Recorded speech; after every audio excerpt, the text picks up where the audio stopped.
In this video, we're going to explore thermochemical equations.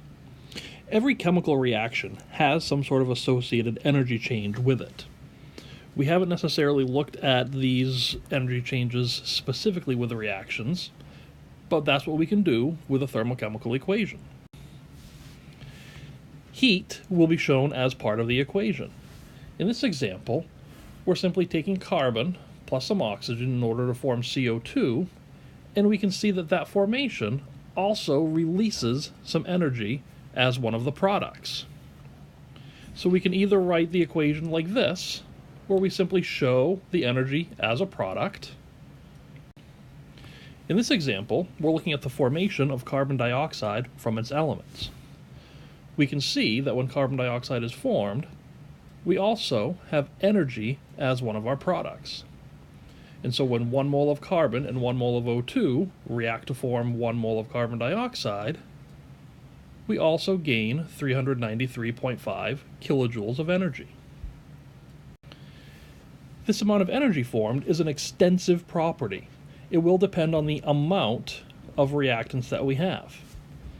If we have 1 mole of carbon, as in the equation, which would be equal to 12 grams, then we will also release 393.5 kilojoules of energy.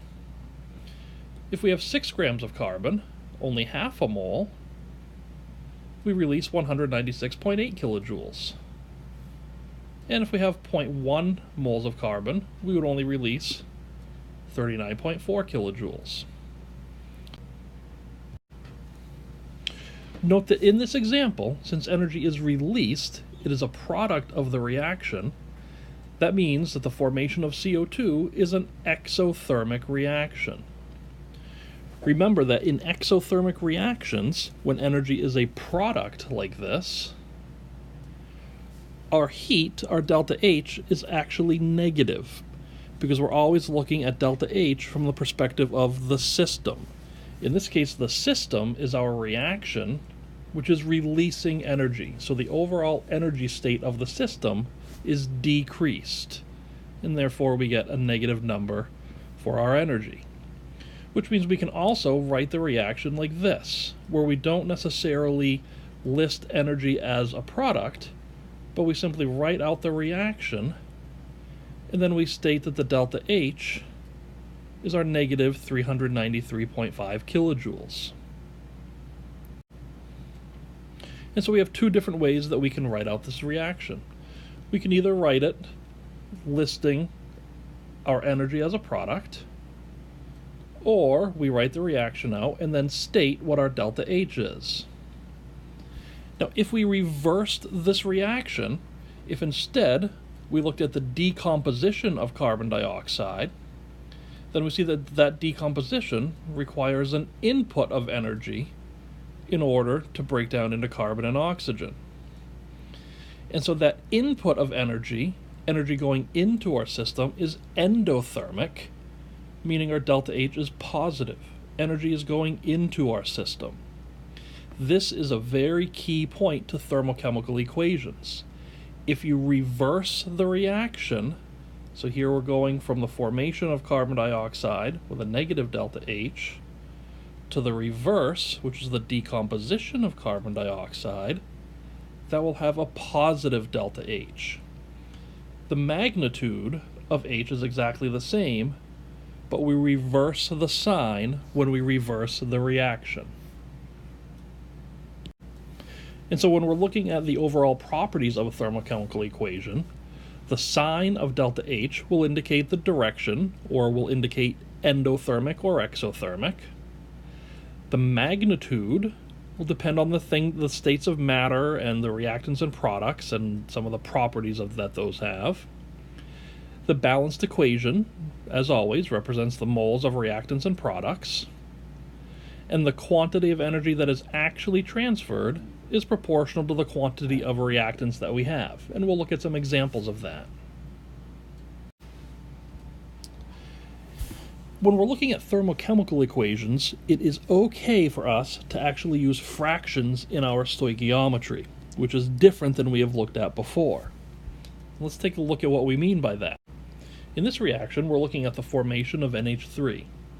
We see from our chemical equation that 1 mole of N2 plus 3 moles of H2 give us 2 moles of NH3. And our energy from that reaction is negative 92.22 kilojoules. We might want to look at the formation of 1 mole of NH3 and the energy associated with that.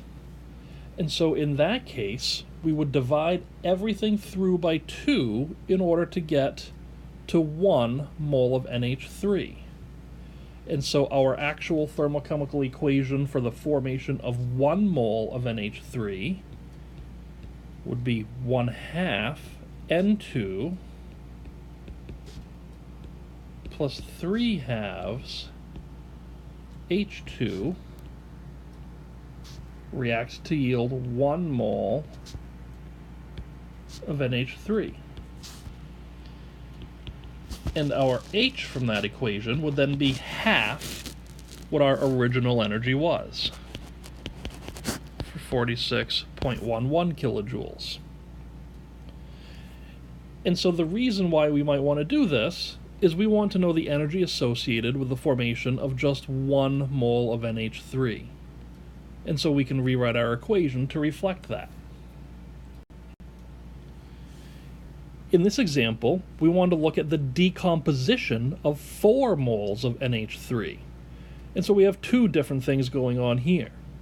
In our initial equation, we're looking at the synthesis of NH3. And so we want to reverse this now and look at the decomposition of NH3. And so the first thing we're going to do is to reverse our equation. And so we're going to have 2 NH3 decomposed to give us 1 mole of N2 and 3 moles of H2. Since we reversed our equation, our H value changes sign. But now this is the equation for the decomposition of 2 moles of NH3. And we wanted to look at the decomposition of 4 moles of NH3. And so we're just going to double everything to get our 4 moles of NH3.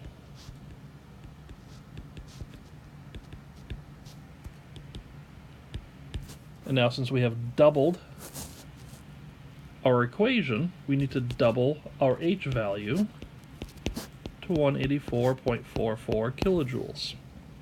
And we now have a thermochemical equation for the decomposition of 4 moles of NH3. In our last example with this reaction, we want to look at the thermochemistry involved if we are reacting 1 mole of H2. Our balanced equation has 3 moles of H2, and so we need to go ahead and divide everything through by 3 in order to look at the energy involved reacting 1 mole of H2. And so 1/3 N2 plus H2 react to give us 2/3 NH3. This means that we also have to divide our H for this reaction by a factor of 3, giving us H equals 30.74 kilojoules. And so this gives us a way then to look at the energy involved if we are only reacting 1 mole of H2, which would give us 30.74 kilojoules. So let's take a look at another example. Here we're looking at the formation of calcium carbide by reacting calcium oxide with carbon, which forms calcium carbide and carbon monoxide. We see that this is an endothermic process, which requires the input of 468.8 kilojoules. And we want to calculate our enthalpy change, calculate our energy, when we react 10 grams of calcium oxide with an excess of carbon. Now the thing that we have to note here, and what enables us to do enthalpy calculations like this, is to note that the information we're given here in our thermochemical equation just gives us another set of conversion factors. We see, for instance, that for every 1 mole of calcium oxide I react, I require an input of 468.8 kilojoules. For every 3 moles of carbon that I react, I require an input of 468.8 kilojoules, and so on. We could also look at our carbon monoxide. For every 1 mole of carbon monoxide produced, I require 468.8 kilojoules. And like any conversion factor, we could rewrite these in any way.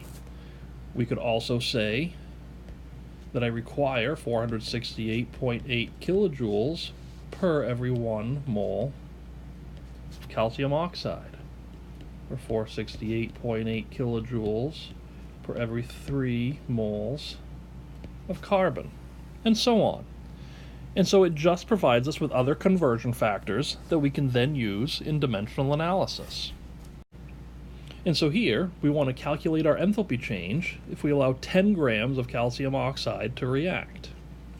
And we know that every 1 mole of calcium oxide requires 468.8 kilojoules.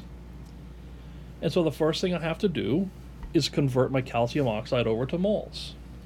And so we can set up some dimensional analysis. We have 10.0 grams of calcium oxide. We're provided with our molecular mass, 56.08 grams of calcium oxide per mole. And we know how much energy, 468.8 kilojoules per every 1 mole of calcium oxide. And if we look at how our units cancel out, grams of calcium oxide cancels, moles of calcium oxide cancels, we'll be left with kilojoules. And so now we're ready to just run the calculation, and we get 83.6 kilojoules of energy. It's an endothermic process, and so we get a positive number. In this example, we want to calculate the enthalpy change for producing 1 liter of acetic acid. And so we can see from our thermochemical equation that producing 1 mole of acetic acid releases 134.6 kilojoules. And so in this problem, we're starting with a volume of acetic acid, and we need to convert that over to moles. We have molar mass, which means if we can calculate our number of grams, then we'd be able to find moles. We're also given our density. The density will allow us to convert from liters over to a mass. And so if we think about a dimensional analysis setup and how we can use our units to show us how to set this up, we're starting with 1 liter of acetic acid. Our density, we do note, is in terms of grams per milliliter. And so this means that we're first going to have to convert to milliliters from liters. But then we can use our density, and we want milliliters to cancel out. So milliliters goes down bottom, and our density of 0.69 grams on top. This then gets us to grams of acetic acid, and so now we can use our molar mass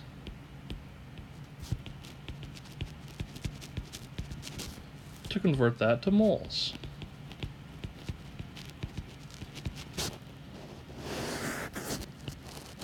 And finally, we can use our conversion factor from our balanced thermochemical equation. And we know that every 1 mole of acetic acid produced releases 134.6 kilojoules of energy. We calculate that through, and we get an answer of 1.55 times 10 to the third kilojoules. And so in this video, we've explored thermochemical equations. Basically, they just give us another conversion factor to use in order to calculate our amounts of energy involved in chemical reactions. And we can use those conversion factors, just as we have used any others, in order to determine how much energy is involved if we are given a given quantity of any of the products or reactants involved in the equation. We'll look at thermochemical equations in a bit more detail in further videos. If you do need some more assistance with them, please feel free to visit the website or make sure to come to see me. I hope this has been helpful.